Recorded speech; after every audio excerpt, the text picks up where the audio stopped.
Reverend Gideon Danso, the lead pastor of Empowerment Worship Center, has left many in awe after revealing that he married his wife, Gina Nipah, in a simple ceremony that cost only 600 Ghana cedis. The respected man of God shared the testimony during a church service, saying, "I want to thank God for Gina. This girl is special. She has saved my pocket to build a church, to build a house for us to live in. Between then and now, I'm a married man with GH 600. It wasn't planned. It happened the way God wanted it."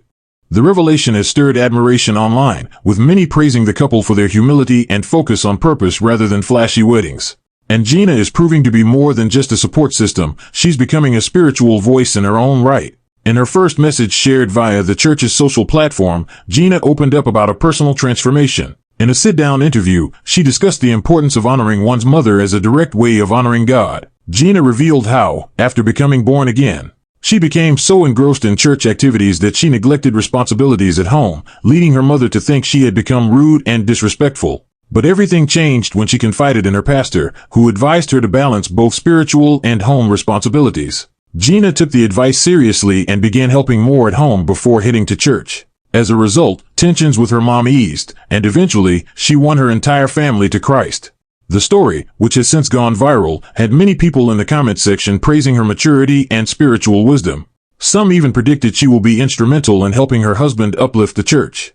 This couple's story is a strong reminder that humility, obedience, and balance go a long way, not just in marriage but in ministry. When I first got born again, I was so zealous, right? I was at every service, I was serving on every level, and I was one of the first people in the church, and I was one of the only girls, so I was very close to my pastor.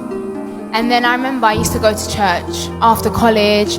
I'd go on the weekends, I'd go Sundays after church. Instead of going home, I'll go to my pastor's house. And I remember one day I came home and my mum was so upset with me, and she was like, "Oh, you're never at home, you're meant to do this, you're meant to do that, you don't do it, but then you're always at church." And she got really upset with me. So I remember the next day I went to church and I was telling my pastor, and I was like, "Yeah."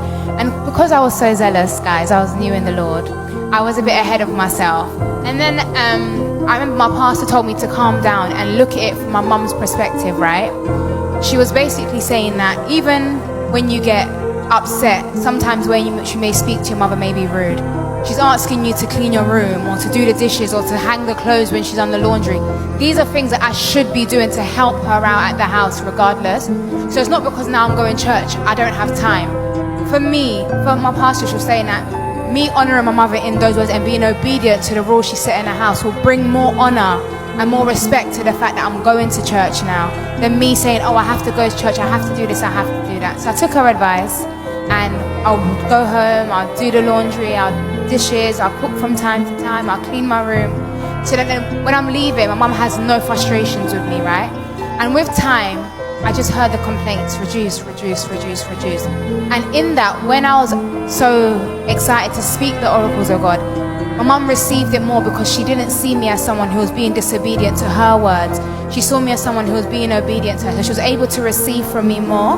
And from her receiving from me more, she started coming to my church with me. And then it made my sister start coming, then my other sister, and then my brother. Amen. And it just showed me that sometimes we need to be humble before the people that are ahead of us, because there are some experiences in life you don't actually need to experience. You should be wise enough to listen to the counsel ahead of you, so listen to the counsel of your mothers, because they truly know what is good for you. So some of the training and some of the things they're installing into you, it's not out of control, it's out of their experience and their love for you and where they want you to go, because they're there to nurture you, to cover you, and to keep you and shield you from harm's way. Fish